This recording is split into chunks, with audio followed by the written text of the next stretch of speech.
Welcome to the ADCLOD podcast series with social impact leaders, an initiative by the Ashank Desai Centre for Leadership and Organisational Development at IIM Ahmedabad.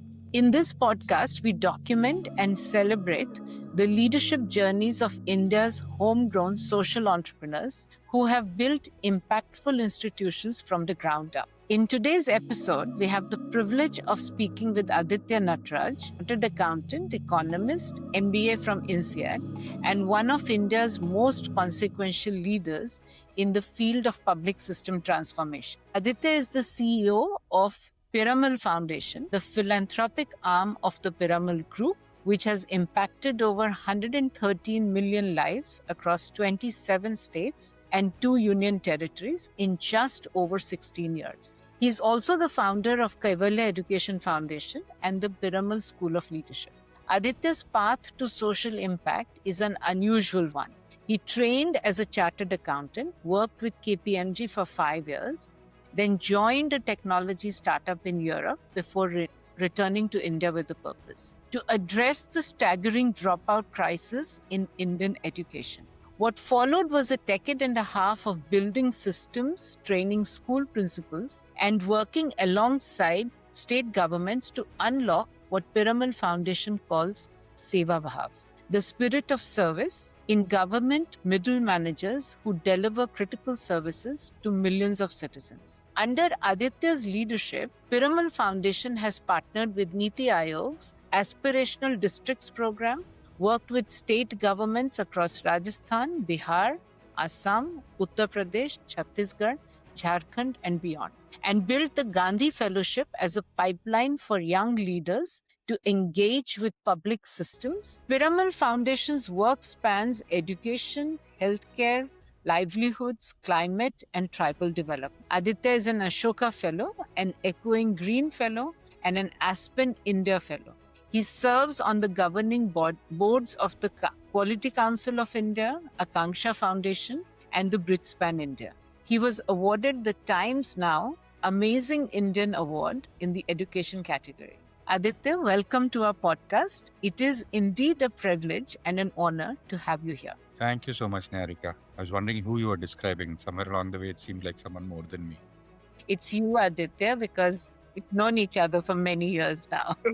All right. So, Aditya, as you know, we are going to talk to you both about the organization, the cause, and you as a person.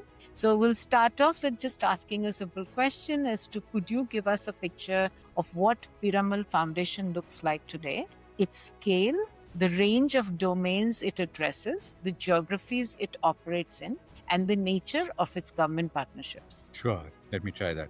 So, Neharika, like you mentioned in the introduction, we do only one thing actually, which is enable government systems to deliver. In India, if you see, the army works. We are all proud to be in the army. Railways work on time. It's a government system. IITs and IIMs work. They are government colleges, right? But for some reason, when it comes to public health and public education, you imagine that Sarkar ka system to kabhi chalega nahi, and you have to go to a private hospital, you have to go to a private school.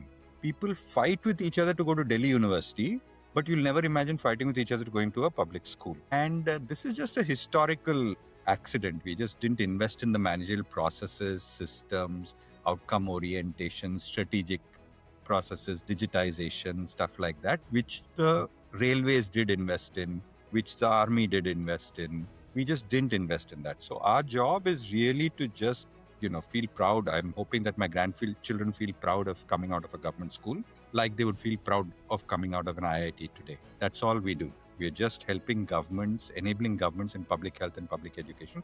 80% of our work is in public health and public education. We do X amount of work in gender and climate and water, but 80% our really big work is in health and education. And within that also, 80% of our work is in the east of India. Okay.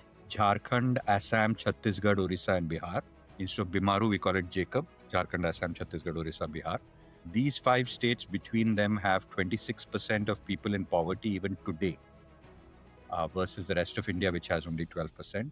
These 5 states have greater income disparity versus the rest of India, and it's getting further worse. In 2011, rest of India was 1.6 times these states. Now in 2021, rest of India is 2.2 times these states. And the sad reality is philanthropy and corporate social responsibility, you'd imagine, should go twice as much to these states because they are further behind. But the per capita philanthropy that goes to these states is less than 20% of what goes to other states.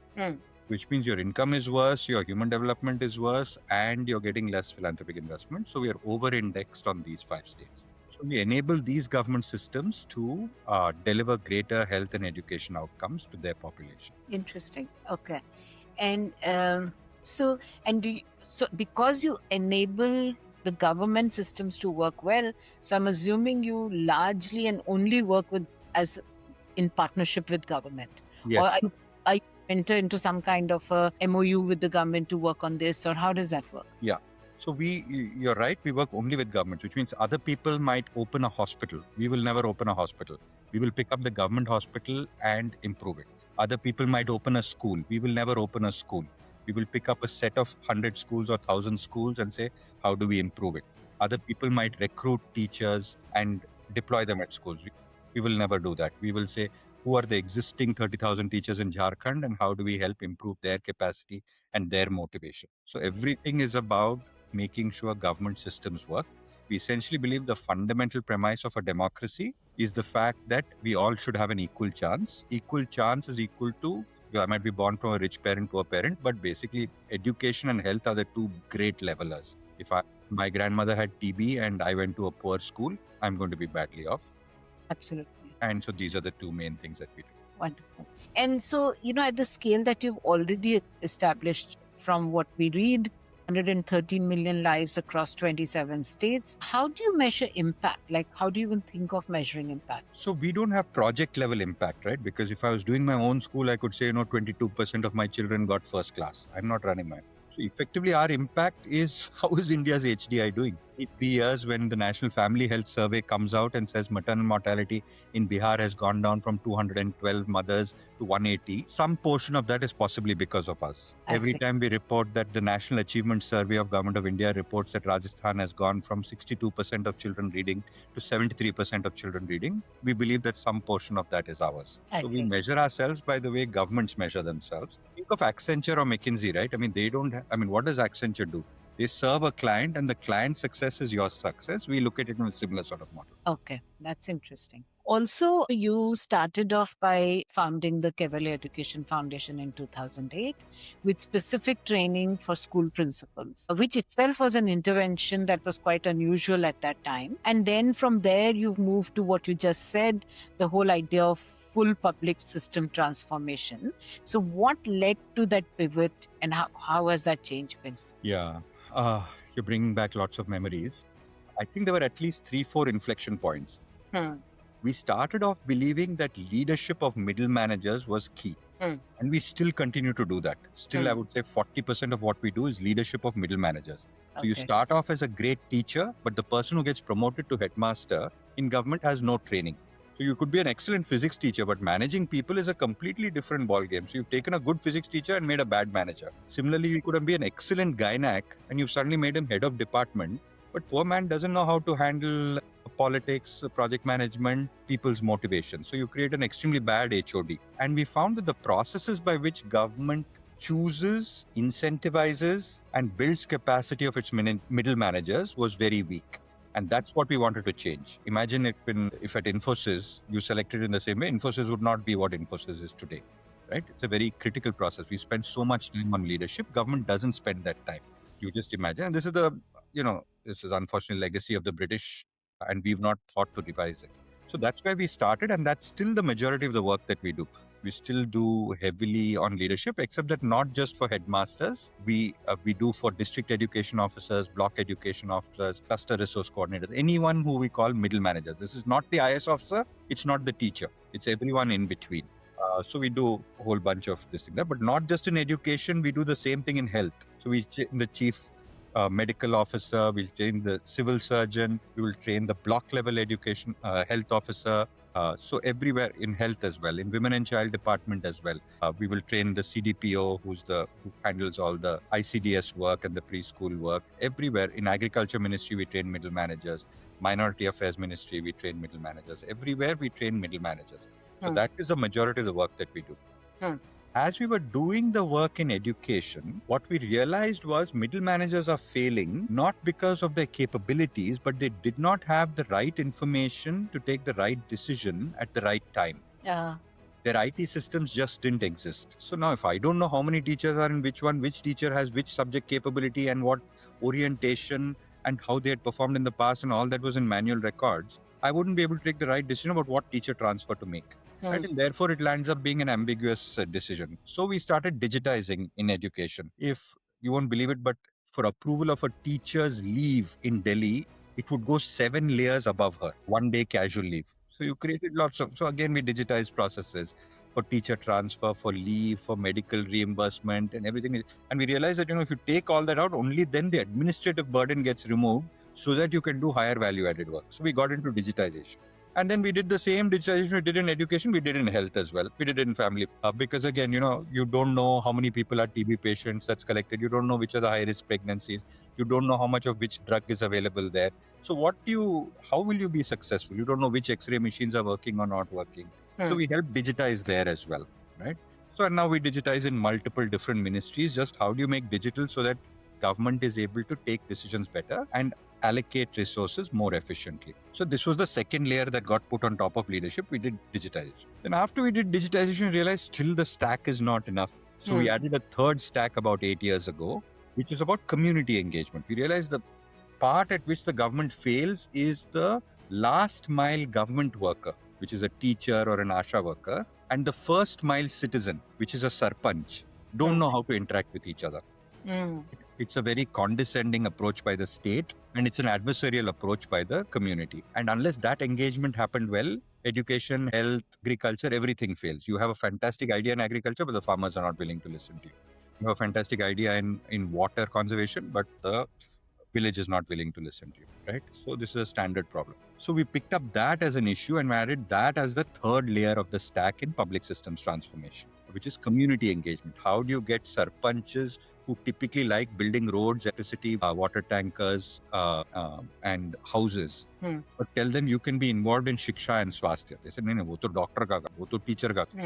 But when you have a TB problem, to isolate the TB patient, doctor doesn't have to do. Once a doctor tells you that it's this thing, you as a sarpanch can say, to ghar hai wahan pe dood mein uslate kar do aur teen jan jaake unko khana de. You can make that choice, right? There's community action. If there is still not institutional delivery, but home-based delivery by mothers, as the local faith leader, as the local sarpanch, you can organize a camp to convince them that, boss, this should be done. And you can organize a car if there's no ambulance to make sure that they are there. So community participation and engagement in health and education is very critical. If girls are not going to school, you can make sure that no, they have to go to school. Enough of this old age thinking that only boys have to go 9, 10, 11, 12. Even girls deserve 9, 10, 11, 12. These are all things that community has. Government says, I provided the facility for girls, but community has to engage. So we started a third stack for public system. How do you train public systems to be able to engage with communities? Right? Very nice. And then the fourth and final stack came some time ago, which is inclusion. We did leadership, digitization, community engagement, and inclusion. What we realized were the three groups of people who governments and public systems struggle to engage with. One is minority religious communities, one is tribal populations, and the third is scheduled castes, essentially Dalit populations. These populations use public services less because they feel demeaned when they come to a public service. Correct. Right? And so we said, how do you shift public systems to empathize with these populations and the choices that they are making? So that's a cultural issue. It's not just about the individual leader. The word, when you use the word tribal itself, you imagine that wo buddhu hai, right? And so that's, it's just unfortunately built and you're inducted into the system believing that hame un logon ko uthana hai. Right. So therefore you're stuck. So now this has become a stack of 4 things that we do for improving public systems. Nothing revolutionary. Talent and digitization are what an Accenture would do to help turn around a company. The extent of community engagement could be the equivalent of, customer engagement, sales type of thing. Inclusion is what has become the DEI agenda in corporates now. And so each of these, do you engage enough with your customer populations who are not mainstream type of thing. So same thing. So same principles which we use in business to help businesses become better, we are trying to apply to the social sector, specifically to public systems. Very amazing. So many questions that are coming to my mind when you say this. So I mean, today everybody talks about digitization, but you actually spoke about, you started digitization many years ago before this became the thing, especially in corporates. But I think the more interesting thing for me is, how have you been able to get an organization to actually do all of this? So where have you found people to do leadership training? How have you been able to do the digitization? And the last two are even more difficult, which is, how do you do the community engagement and who helps you do it, and the inclusion bit, because that's a huge change. So how do you make this a reality is the question. I can make out you're an OD prof because I've never been asked this question before, but this is a question we grapple with all the time. Because people who understand leadership development don't understand public sector related leadership development. Absolutely. It's extremely complicated. In the early stages of our organization, if you remember, we engaged with the Ravi Mathai Center as well. Yes. We went and tried to do transaction analysis and we flopped, right? Because TA works very well with private sector populations and it flopped like hell with government headmasters. Each of us, we had like 6-7 PhDs sitting and trying stuff and we just kept on flopping. So I think the key thing for us has been listening to governments, right? Listening, failing, saying sorry, and then reinventing till we finally found something that works for them. What exercise, what activity works for them. And so you can't even, so it's not even like you can select the people, they're already available and you just bring them on board. Correct. You have to have people with a very learner's mindset, huge level of humility to just say, we don't know. I may be an expert in leadership development, but for this group of people, we've never done it. Similarly, in digitization, of course, there's resistance in corporate digitization. We know that.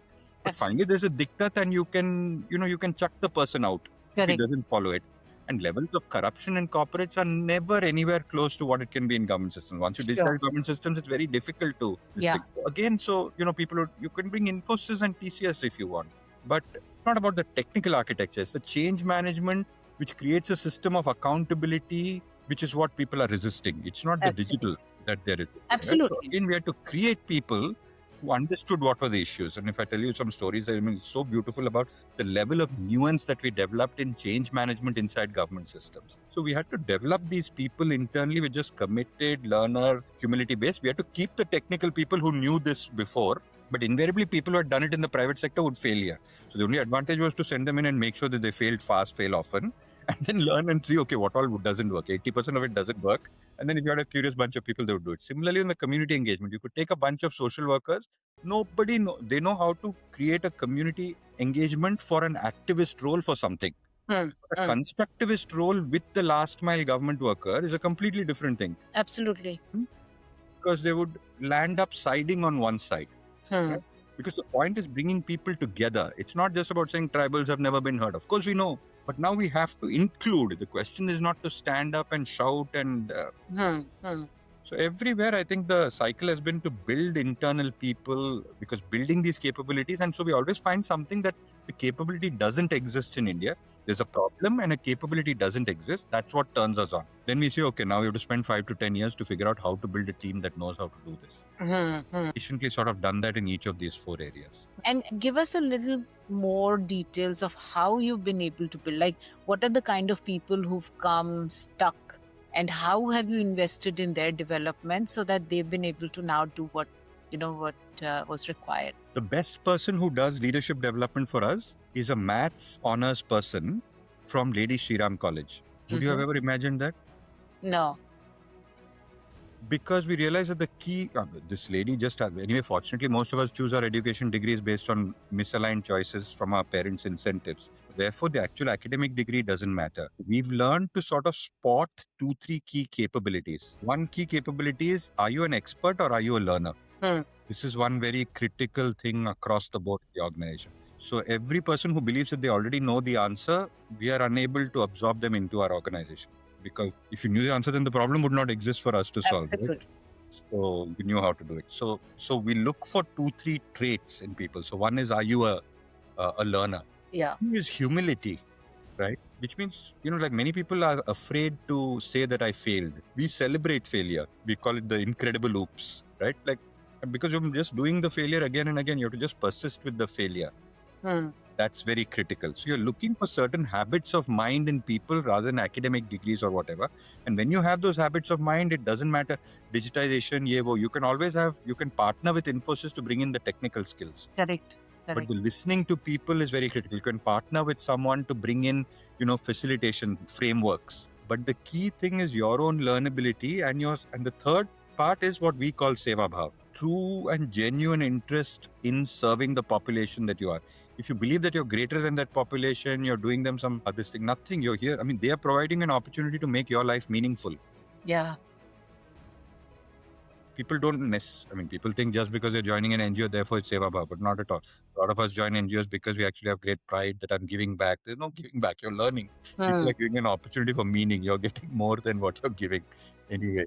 So these habits of mind, one we select for, right? And then we accentuate by processes inside the organization. I see. And then we reward for those who are higher on these performance in terms of promotions and stuff like that, right? So those three processes together, I think slowly have helped us. So we have, even in our performance evaluation, X-axis is about what you've done, but Y-axis is about how you've done it. And your final performance, your grade is based on both these, not just on what you got done. Because you could have got it done. Because success sometimes comes in the first time itself. Correct. Right? But sometimes it doesn't come for 3 years, 5 years. I have people who've done something for 5 years, but they might still get a higher grade than someone who's achieved something. You got it by fluke, you're not able to explain it, so you're not going to be able to repeat it. Someone else who has the resilience and the humility is more likely to repeat it and therefore is more useful to the country. So very interestingly, so you just spoke about how you've codified it in your performance management. Also, how do you, you can't be interviewing everyone, right? So is there a codification in how you also look for selection, right? Is there a codification in the system that you have done? Or is it something that, some of the people who select have just kind of imbibed? We have 5,000 people in Neharika. So there's no way I can select people, right? Absolutely. So everything is codified because you just have to make a set of mistakes and then slowly step back. We have people who are sitting and just codifying that, putting that, then you make the next set of mistakes, then codify again. Every time you believe that you've reached the holy grail and then you realize nothing is the holy grail. Life is just a process. So, I see. Okay. Okay. So, but yes, there you have a dedicated HR team in the organization. Yeah, you have a huge HR team. Yeah. Most of the work we're doing is internal leadership in order to be able to do external leadership, right? So it's all the work we do. So 2, 3. On day 1 when you join the organization, you do Marshall Rosenberg nonviolent communication for 3 days.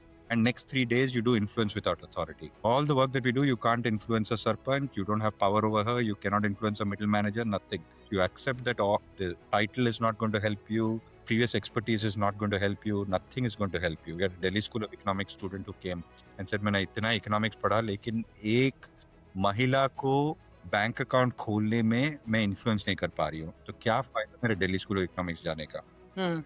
That's a different skill. You know that finance is important, but influencing the mahila to open a bank account and to start saving, a different skill. So NVC, IWA, and socio-emotional literacy are 3 things that we build excessively on and build tools, processes, incentives for. So if one had to just, and I know this is not in the list that I said, but if one had to just think about, in terms of how much do you spend on hiring and training and making them performance ready, your team, what percentage? Like, my sense is it's higher than most organizations. Very high.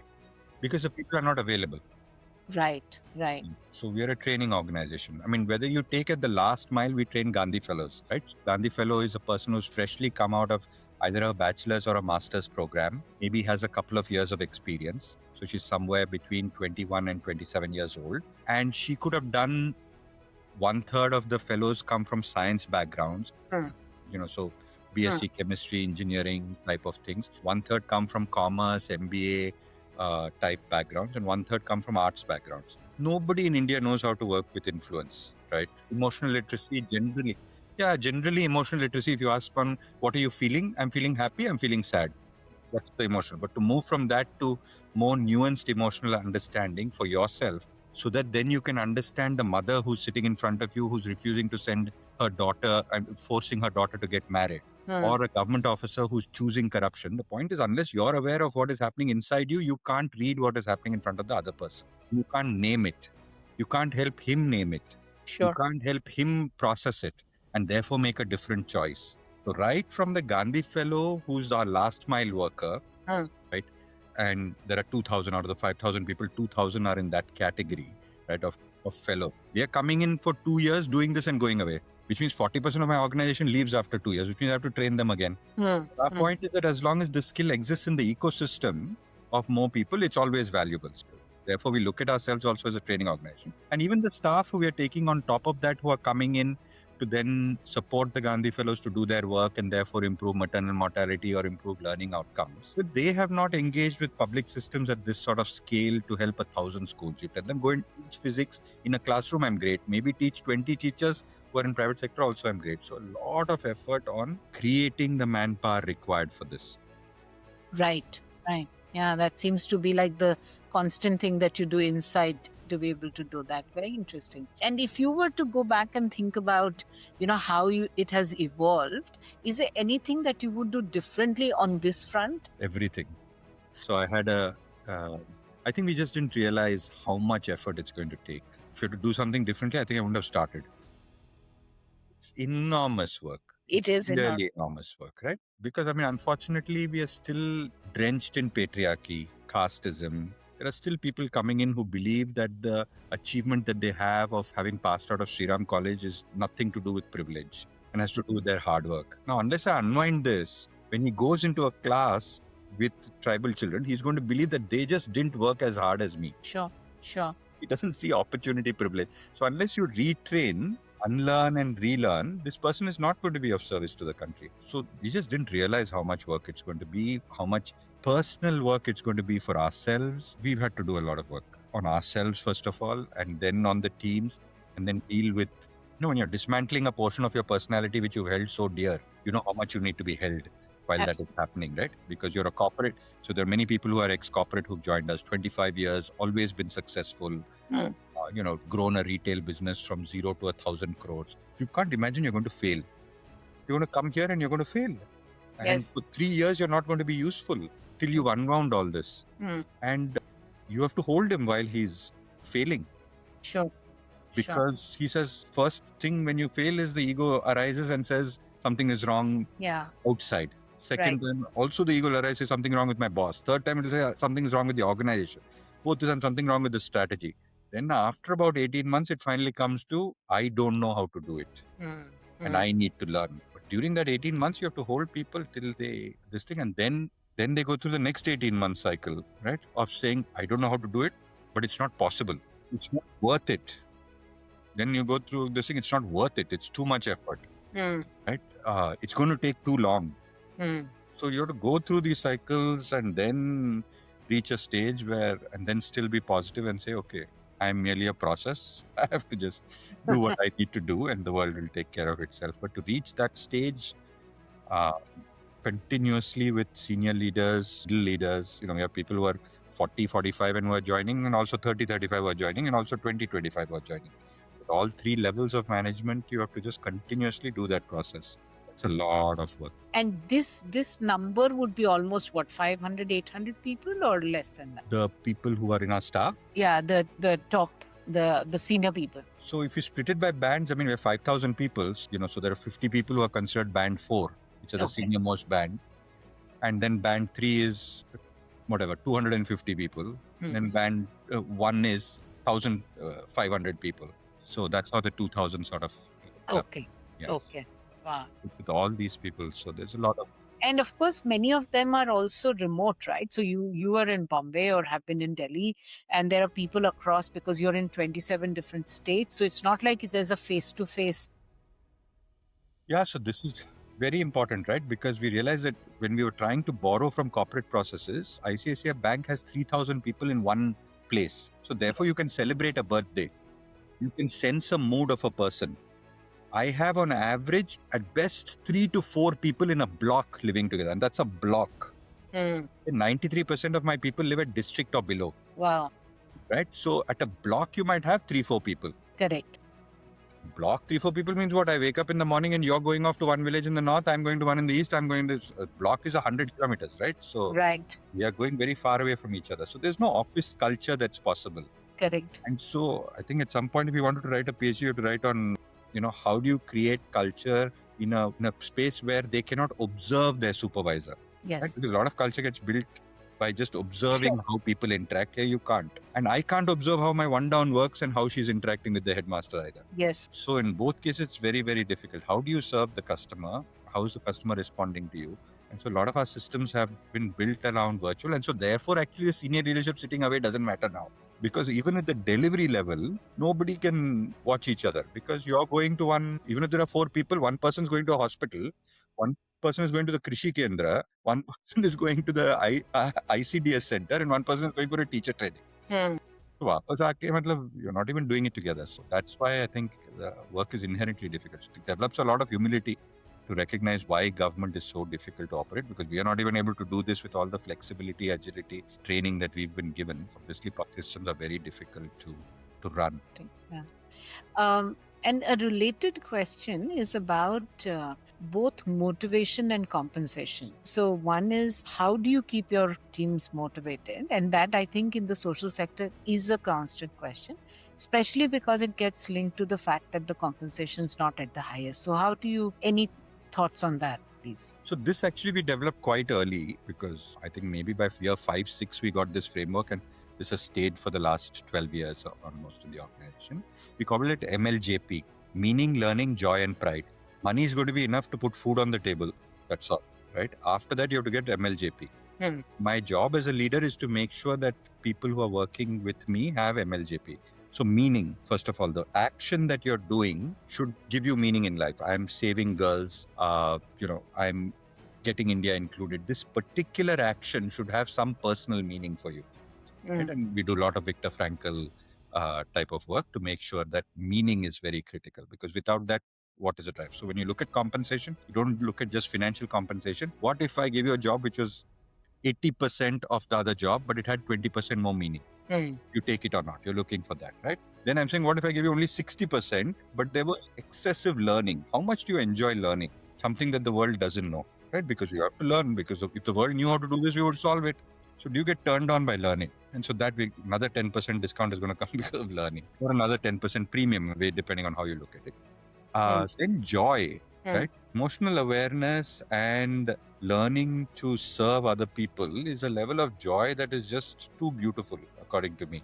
And so in this environment, you learn the seva bhav and the joy from that. Now, if that is tempting to you, then you will take a 10% discount to come to this work. If it's not exciting for you and you're comfortable with your transactional and mechanical existence, assuming that material gains are providing you enough upside, then that's great. Continue with that. But if sense of connection, I still remember a headmaster who came back and told me, "Sir, पहली बार बीवी ने मुझे प्यार से बात की."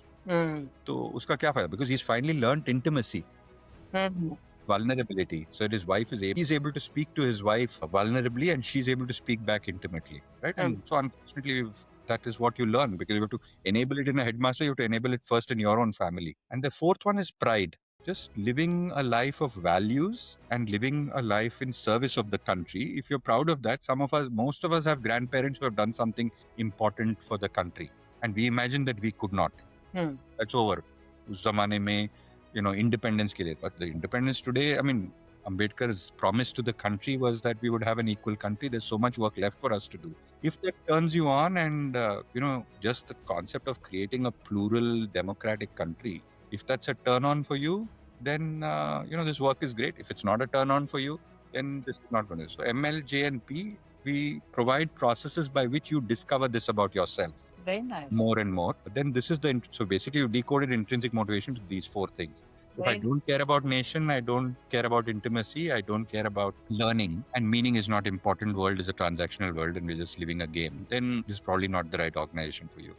So Aditya, with the work that you've been doing, you have to work with funders, because obviously this is not a kind of organization that can become self-sustainable. So you are dependent on funds coming from outside. and your relationships with multiple stakeholders. So I was wondering how you manage it, and any any things for people in the social sector to think about, to learn from. 70% of the work that I do is in the fundraising space, and most of the leadership as well. That's the work that we have to do. And there are two ways of looking at it. One is that it's painful, but the reality is that the problems that are failing in India is because Samaj, Sarkar and Bazaar are not able to speak to each other. We have different vocabularies. Samaj, being the community side of things, wants certain aspirations, imagines that Sarkar and Bazaar are going to deliver in particular ways. And so effectively, just like we have to understand public systems, we have to understand the Bazaar. Bazaar is where the money and the surplus is created. So people who say, no, Bazaar is bad, capitalism is bad and all, like I'm saying, dude, the reality is someone has to create surplus. They have to work within some ethical guidelines. You go and work within that. So it's very easy to say Samaj is great and we are great, but Sarkar is bad and Bazaar is also bad. And that's the typical model that many people use, right? Saying that nobody can work with government and capitalists are bad. Okay, so you're the only moral authority in this whole universe. Let's see how far you reach. And so the point is to deeply try and understand why is, same way that we try to understand why is Sarkar making the set of choices they're making, you have to understand saying why is capital making the set of choices they're making. Why is community making the set of choices they're making? So each of us is just trying to understand and bring these three together. These are the three pillars on which, these are the stool on which any society stands. And so our job as civil society actors is to bring these together. So the surplus from Sarkar can be used to, the surplus from Bazaar can be used to help the Sarkar serve the Samaj, right? So I get MLJP now from, if I get one more capitalist to understand why his own future is better and why as sustainability he has to invest in the future potential of India and why equality is actually better for him. I use that as a challenge to just constantly try and figure it out. And of course, one of the added challenges for you is that you need patient capital. You don't need somebody to come in 1 year and then say, "Acha, nothing's happening. Let me, not give money." Anything that you've done really well that has helped you attract that patient capital. You're right. If I was to build a school and put the name of a person in front of that school, it's definitely easier to raise money. If I was to build a hospital, if I was to give a scholarship and put the name of the person, it's easier to raise money. Right? But difficult work is what we're meant for. I mean, if you wanted to do easy work, you shouldn't have been doing this in the first place. Sure. So the point, you have to start from, what is your advice to people? How do you get patient capital? You have to find people in your tribe who care about this experiment in the world of creating a plural democracy. I'm totally turned on by this idea that 1.45 billion people can be plural, speak 32 official languages, be from multiple religions, and we are still going to coexist, right? I think 400 years from now, people are going to say, boss, what an audacious goal you set up. We've never seen anyone try to do this before, right? China has not done it, US has not done it, Europe is unable to come together at 350 million population itself. We are attempting something that's absolutely unbelievable. Right? And if we pull this off, we are setting such a possible model of plural coexistence democracy. And that I'm really excited about. And so if you find other people who are also as excited about this, so it's not about your program, it is about what you're creating here. Why do you need to improve public system? You tell me, school mein kara do. But does that therefore create the plural democracy? Why do you need to do inclusion? Pretty painful by the time you create trust between two communities. Why do you need to do it? Because the plural democracy is so critical to you. So I think the first thing is to attach at that value level as to what are we building as a country. Right. And if you get turned on by that, then actually the donor, once they come in, they can't leave because everywhere else they're looking and saying, nahi, ye to charity hai. Se hoga nahi, right? So I think that vision, that excitement for creating a plural democracy in me is very high. So we do, by the way, as part of our training and the amount of money we waste on training ourselves is on understanding plurality and democracy and why India chose this path. What is our role? Do we really believe it's important or not? If we don't believe it's important, then you shouldn't even be in this organization. If you believe it's important, then invest it in the government servant, invest it in the sarpanch, invest it in the capitalist. Right? Very interesting. So now I'm going to switch to you as an individual and your leadership. And also one of the most important questions in organizations like this is how do you plan for succession? So first I'll ask you about yourself. So I know, I don't think you would have ever survived in KPMG with what you with Thank you your very much. yeah. Not because of your capability, but because of your MLJP, what brings you MLJP. But, I'm sure there have been highs and lows. So what has kept you motivated through all of this and stuck to this? I think it has changed over time, Neharika. Yeah. Right? I think, very close. And I would say there are at least 3, maybe 4 different phases. I think the first phase was just bloody ego. Arrogant person believing there cannot be a problem that I cannot get my mind around. Friend of mine told me, you don't care about children, you don't care about India. You just are so intellectually arrogant that you can't believe there's a problem you can't solve. And that was very insightful, right? He's a very close friend. Because you just imagine, Sarah, what is the point of all the training that I have if I can't solve something that's meaningful to me, right? So I think at the first stage, it was just... you came in saying, I want to do something good for the world and all that. But after a point, it just became a very complex problem to solve. So I think that's just an ego and an intellectual curiosity type need, right? Then I think at a second stage, it just became an identity issue. Saying, okay, what else is worth doing? Like you said, I can't go back to KPMG now because it's just not exciting enough. Yes, I'm sure clients have complicated problems to solve and stuff like that. But it was just not going to be exciting enough. I could have gone back to the real world. Parents were telling me, go back to the real world. So as if this is not real. So that was a second phase. But I think the transition probably, I don't think you can sustain unless you finally do deep spiritual work. And that you realize that you're just random cosmic dust going around on a planet, giving yourself too much importance. And the only purpose of life is service and love. And reaching the pinnacle of that, this tool helps you more than anything else. Because you have to fall in love with the person who's hating the Maulana. You have to fall in love with the person who is cynically abusing his one down. You have to fall in love and help transform the person in capital who's owning capital and believe he's the only one who has all the knowledge in the world and everyone else is foolish. And you have to learn to love these people and bring them together. And that I think is such a beautiful opportunity to really test whether you can love everyone around you. And I think hopefully I'm on that path now. And therefore, I think I'm very sustainable now because that's just like playing Tetris at next level and next level and next level. That's amazing. That's amazing.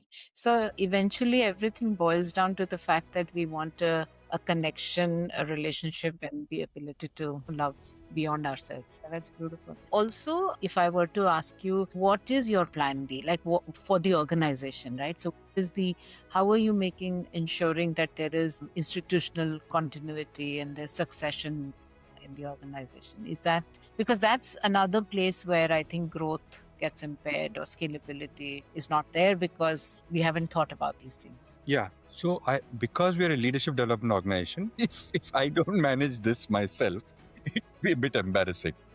Right? To that extent, I mean, if you're something else and you're not doing this and you're not trained on the frameworks and you don't succeed, that's okay. So I can tell you that I know the top 150 people in the organization. I already know the 3 people who will, as a conscious process, we have not conscious, as a formal process, we know the backup to each person who's going to potentially take over their role so that you can move to the next higher role and the next higher level of value added. We automatically know that. And I feel I know the people I'm 52 years old now. I think I know the set of top 10 to 15 people who are 40 years old who I'm hoping will take this mantle up in 7 to 8 years. And I'm hoping that out of the 15, 20 of them who I think have high potential, 3, 4 might not show up as successfully, 3, 4 might show up successfully, but might have a different set of values from what I would think would be ideal for a successor. And the board watches this, I'm watching this, but I am very excited about my succession because I think there are 2, 3 people who are much better than me and they have more energy and they have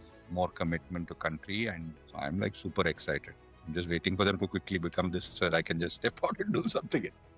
That's very amazing. That's also something that we all can learn from. That's a primary thing that we all need to focus on. So sorry to interrupt there. I think one thing that one of my mentors taught me very early on was, as soon as you get into a position, start searching for your successor before you take your position itself, right? So that the first day you should know your successor. And that's going to be from your 2 downs, right? Because if you take a term of 5 to 10 years, the 2 down is going to become your 1 down. And then your 1 down is going to become you. So you have to know your 2 downs very, very well. Know the top 50 people in the organization really well. So I know out of those 50 people who'll become a 1 down, one of the 6, 8 people who reports to you within the next time. And 1 or 2 of those, out of those, one of them has to take over, right? So It's very critical. So who have been some of your mentors, Aditya, in this journey? There was this prof in IIM who conducted our first set of internal leadership development workshops. I don't know whether you know her, lady called Neharika Vohra. She came and ripped apart our first management team meeting where 8 of us sat and told us we're all idiots. Very Never. But we've been very fortunate, Neharika. I mean, I know you did it for the first leadership team. Yes. But we've always had someone working with us. You did it for the first team of 8 of us when we were a 10, 12 member organization at that time. We then had a second person who worked with us almost for 4, 5 years. And then we had a third person who worked with us for almost 6, 7 years. And their Very job is, just tracking the top 100 people, seeing who's going to become the next level, monitoring culture. And now also we have a lady called Sonali working with us. In fact, I just had a call with her yesterday. Very nice. Yeah, so we've always had someone who's mentoring us from the outside, challenging the way we are thinking, triangulating our perceptions of each other, preventing ego from creating grand delusions of itself. Right. And so it's also intense. So what you're saying is that you need sometimes a third, like a person outside, for you to be able to continue to be honest with the work that you're doing. Yes, I think at a minimum you need that. You need many, many, many things, but definitely you need that, because even if it's a board member, I can put little Ulu and make them type of thing. I can do stuff like that and get away, but you need someone auditing these sort of things constantly. At least I found the need for someone to walk with me throughout. Unfortunately, that seems to be a culture. So by the way, even in that we have a framework in case it's interesting. Most of the senior leaders have a counselor, a coach, a mentor, and a buddy. Wow. All of us have previous childhood trauma we've not overcome. So you need a counselor. Just go through previous stages of life. All of us need a coach for specific skills that we don't have. I'm not good at delegating. I'm not good at strategic clarity. I'm not good at presence, something like that. All of us need a mentor who cares about as an individual as opposed to as a economic participant and is helping us whether in this organization or otherwise. And all of us need a buddy to just vent. So we sort of formally create that architecture so that we can grow. Very nice. And this buddy is from the organization or outside? You can choose to have. I have buddies outside as well, but inside the organization, there are formal buddies who meet purposely in different teams. You're not in the same team.